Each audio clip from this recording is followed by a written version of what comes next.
you, Kaz. Tanya, your hand popped up. Yeah, I mean, I agree completely with what Kaz and Sid said about needing a central point. What I will say about the food bank, in my experience, and I know the process is slightly different now with the COVID situation, is that the food bank is only open on certain days of the week. In fact, it used to only be one day a week. I'm not sure whether they've expanded that now. And B, to enable families to seek a food bank parcel or whatever you want to call it, they would have to get, and it was never a pleasant experience. They have to get a voucher, and they have to go somewhere like the school or the children's centre or to the social worker to get the voucher. And they were also limited in how many vouchers they could get. So if they'd had one, they wouldn't be able to get one for another few weeks or whatever. I can't remember the exact timescale. So the food bank is amazing, and I know they've been doing amazing work over the COVID situation with the support of a lot of volunteers, including the youth centre and various others.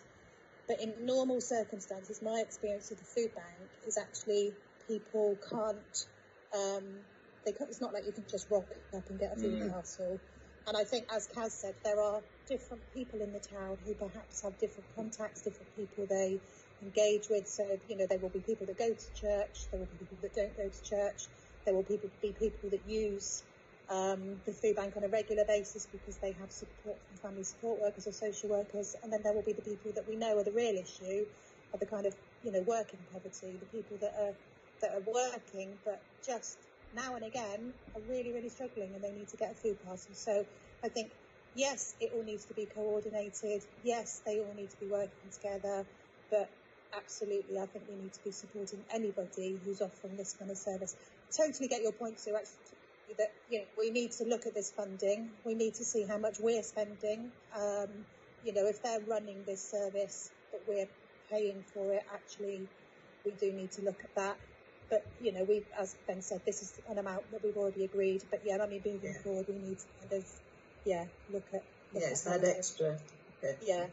Yeah. But it's like I said, the food bank itself, whilst it's amazing, it doesn't work for everybody, unfortunately, just because of the kind of restrictions that historically have been put on it. Thank you, Tanya. Which I'm assuming then probably is some of the reasons why the likes of Enjoy Church and the other ones have had to kind of pop up, because they're trying to join the dots, which is kind of what Kaz has said.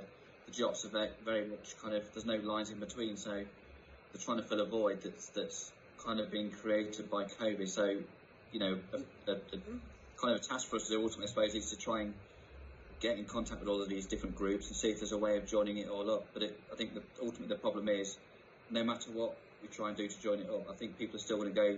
Unfortunately, some people may fall through the gap, which is then what the likes of Enjoy Church fill in, because that's how these things happen. Unfortunately, people have different ways of communicating and different ways of getting hold.